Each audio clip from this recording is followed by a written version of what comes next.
반갑습니다. 66여단의 모든 가족과 장병 여러분, 한 주간 잘 지내셨나요?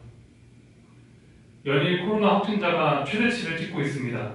이제는 500도, 700도 아닌 1000명을 향하고 있습니다. 휴가 통제로 인해 우리 용사들도 걱정이지만 그보다는 사회에 있는 자영업자를 비롯한 많은 분들의 삶이 걱정입니다. 그분들이 다 여러분들의 부모이고 가족일 텐데 언제까지 이 한파를 견딜 수 있을까 마음이 아픕니다. 이런 시절에 안정적으로 국가의 욕을 먹는다는 것이 부끄럽기도 합니다. 솔직히 말하면 이 아픔을 온전히 공감하기가 어렵습니다. 휴가 통제를 비롯한 많은 제약들을 저는 조그마한 속죄로 받아들입니다. 어려운 시기에 그래도 안정적으로 사는 사람으로서, 목사로서 감내해야 하는 최소한의 양심이 아닐까 생각합니다. 예배 때문에 코로나가 빨리 끝나기를 바라지만 그게 저의 우선순위는 아닙니다. 예배 이전에 사람들의 삶이 너무나 고됩니다. 여러분들의 가정이 무탈하시길 함께 기도하겠습니다. 열길 물속은 알아도 한길 사람 속은 모른다라는 말이 있습니다. 세상의 모든 것을 다 알아도 사람 마음은 알기 어렵다는 뜻입니다. 삶을 살아갈수록 이 말을 더욱더 인정하게 됩니다. 생각해보면 지혜가 쌓일수록 세상을 보는 눈이 밝아져야 하는데 사람만큼은 지혜가 쌓여도 밝히 보기가 어렵습니다. 목회를 하면 할수록 목회는 어렵고 자신이 없습니다. 나이가 들고 경력이 쌓일수록 사람이 점점 어렵기 때문입니다. 어린 시절에는 사람을 다 알고 밝히 보는 줄 알았는데 나이가 들수록 사람에 대해서 알 수 있는 것이 단 하나도 없습니다. 그나마 한 가지 아는 진실은 모두가 다르다는 것입니다. 그냥 흔히 하는 말처럼 들릴 수 있습니다. 인성교육 자료들을 보면 인간이 태어날 아주 미미한 확률을 제시하면서 인간은 모두 특별하다고 말합니다. 그런데 굳이 확률을 제시하지 않아도 인간은 특별합니다. 확률은 우리의 삶과 별로 관련이 없고 그냥 눈만 돌려봐도 인간은 특별합니다. 어쩜 그리 모두가 다 다를 수 있는지, 왜 사람의 마음은 아무리 노력하고 공부해도 알아내기도 얻기도 어려운지. 그만큼 사람의 마음을 얻기란 쉽지 않습니다. 그렇다면 사람의 마음을 잃는 것은 어떨까요? 사람의 마음을 얻기란 천하보다 어려운데 사람의 마음을 잃기란 손바닥 뒤집듯 쉽습니다. 여러분들이 보내주는 링크의 출석과 기도 제목과 느낀 점들을 다 읽어봅니다. 하나하나 자세히 읽어보고 다 기억하고자 노력합니다. 벌써 온라인 예배가 한 4달 정도 되다 보니 잃어버린 용사들이 꽤 있습니다. 제가 모르는 것 같아도 누가 사라졌는지 어렴풋이는 다 압니다. 예배를 잘 드리다가 사라진 용사들도 있고 또 사라졌다가 다시 복귀한 용사들도 있고 다양합니다. 군목으로서 군사역을 발전적이고 주도적으로 해야 하는데 사실 구멍난 곳을 메꾸는 것만으로도 벅차긴 합니다. 선거는커녕 이탈해가는 용사들을 막기만도 급급하죠. 여러분 1년 반이라는 시간 안에도 사이클이 있습니다. 1년 반 동안 믿음을 지키는 데에도 수많은 장애물을 넘어야 합니다.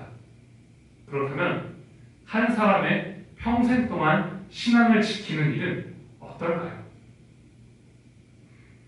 한 사람이 평생 자기의 신앙을 지키는 일은 너무나 어려운 일입니다. 사회에서 사역을 하면 초등학교에서 중학교 갈 때 한 50%가 이탈합니다. 대학교 가면 또 50% 나가고 취직하고 결혼하면 또 50%가 나갑니다. 결국 10명이 경주를 시작하면 끝에는 한 2명 정도 남습니다. 그만큼 믿음을 지키고 사람을 지키는 일이 쉽지 않습니다. 그런데 믿음을 뺏기고 사람을 놓치는 일은 왜 이리 쉬운지 모르겠습니다. 사역을 하다 보면 지킬 수 있는 사람의 수가 놓치는 사람의 수의 10분의 1도 되지 않습니다. 사역자의 마음이 당연히 가난할 수밖에 없겠죠. 목회자들의 성격이 괜히 망가지는 게 아닙니다, 여러분.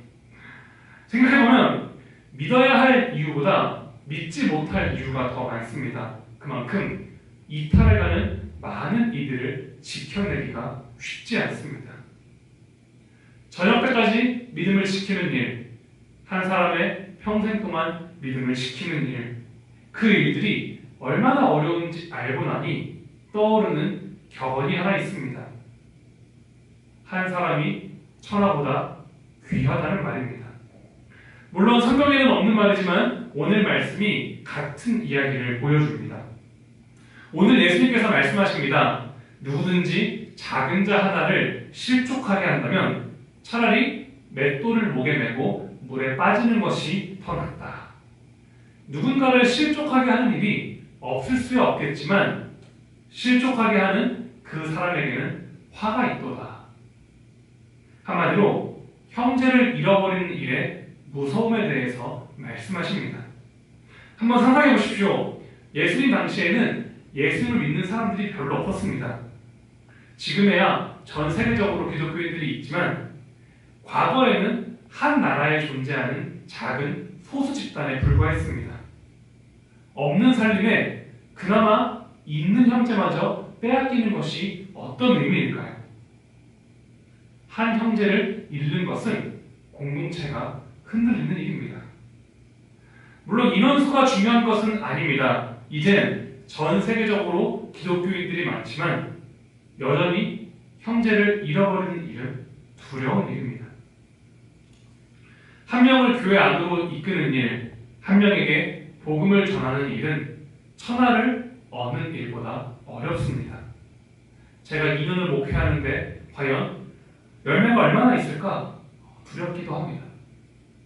한 사람의 평생 동안 단 한 명도 전도하지 못하기도 합니다.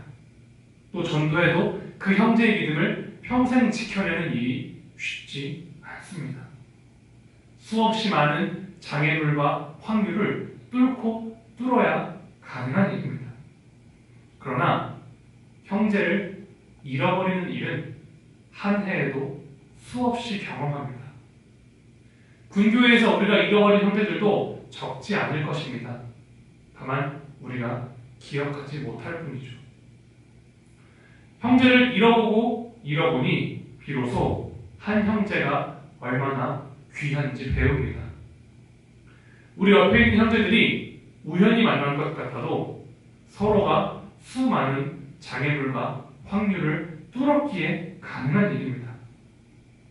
우리는 일상을 살아가면서 한 형제의 소중함을 놓치곤 합니다. 그러나 하나님께서는 한 사람을 천하보다 귀하게 여기십니다. 그래서 오늘 말씀에는 한 형제를 잃을 바에는 맷돌을 목에 메고 물에 빠지는 것이 더 낫다고 말씀하십니다. 요한복음 3장 16절은 말합니다. 하나님이 세상을 이처럼 사랑하사 독생자를 주셨으니 이는 그를 믿는 자마다 멸망치 않고 영생을 얻게 하려 하심이라. 이 말씀을 그냥 읽으면 예수님이 세상을 위해 오셨다고 생각합니다. 맞습니다. 예수님은 온 세상을 위해 이 땅에 오셨습니다. 그러나 예수님은 모든 인류, 모든 세상 이전에 한 사람을 위해, 여러분을 위해 이 땅에 오셨습니다. 예수님이 한 사람을 위해 이 땅에 오셨다는 사실을 알지 못하면 예수님이 세상을 바꾸고 세상을 구하는 일이 그저 공허하게 들릴 뿐입니다. 예수님은 여러분 한 사람, 여러분 옆에 있는 한 형제를 위해 이 땅에 오셨습니다. 예수님의 한 생명이 온 생명을 구원하는 것이 아닙니다. 예수님의 한 생명은 여러분 한 생명을 구원하셨습니다. 그것이 우리가 믿고 있는 복음입니다. 여러분을 천하보다 귀하게 여기는 하나님의 사랑을 알기를 소원합니다. 예수님은 한 형제를 잃을 바에는 맷돌을 목에 메고 물에 빠지는 것이 더 낫다고 말씀하십니다. 그리고 그 자신은 그 한 형제를 잃지 않기 위해 스스로 십자가에 달리셨습니다. 그리고 그 한 형제가 바로 여러분들입니다. 가장 먼저는 여러분 한 사람 한 사람을 향한 이 복음을 알기를 바라고, 더 나아가서는 한 형제를 천하보다 귀히 여기시길 바랍니다. 예수님은 그 형제를 교회로 이끌기 위해 자기의 목숨을 내놓았고, 누군가는 그 형제를 교회로 이끌기 위해 천하를 바쳤습니다. 그런 형제를 내가 쉽게 실족하게 해서는 되겠습니까? 도와주지도 못한 마음정 있는 형제마저 내보내서야 되겠습니까? 앞으로 여러분들은 더 많은 사람들을 만날 것입니다. 그리고 더 많은 사람을 놓칠 것입니다. 살면서 수없이 많은 사람들을 만나다 보면 어느 순간 한 사람의 마음을 얻는 일이 얼마나 어려운 일인지 배우게 될 것입니다. 그 배움의 깊이만큼 자기 자신을, 한 형제를 소중히 여기십시오. 여러분 옆에 있는 교회 형제가 우연히 만난 것 같아도 서로가 수없이 많은 장애물과 확률을 뚫고 만난 인연입니다. 그리고 누군가는 그 형제를 위해 자기의 삶을 바쳤을지도 모릅니다. 옆에 있는 형제가 누군가 삶을 바쳐 얻어낼 열매라는 것을 안다면 형제를 실족하게 하는 일이 얼마나 무서운 일인지 알 수 있습니다. 누군가 평생을 바쳐 얻어낸 소중한 인연과 열매들을 쉽게 실족하게 하지 않는 저와 여러분들 되기를 바랍니다. 기도하겠습니다. 주님 감사합니다. 당신은 나 한 사람을 위해 자신을 내어주셨습니다. 또한 당신은 내 옆에 있는 한 형제를 위해 천하를 포기하셨습니다. 나를 향한 당신의 사랑을 먼저 알게 하시고, 또한 당신의 사랑이 향해 있는 형제의 마음을 알게 하옵소서. 주님께서는 한 영혼을 천하보다 귀히 여기심에도 이미 너무 많은 형제들을 잃어버린 것은 아닌지 두려울 때가 있습니다. 그리 망설이지 말자 다짐했건만 나의 망설임이 또 중요한 시간을 놓쳐버린 것은 아닌지 모르겠습니다. 한 영혼을 향한 주님의 사랑을 알게 하시고 그 사랑을 가슴에 품는 내가 되게 하옵소서. 이제는 우리 주 예수 그리스도의 은혜와 하나님 아버지의 무한하신 사랑과 성령님의 인도하시고 동행하심이,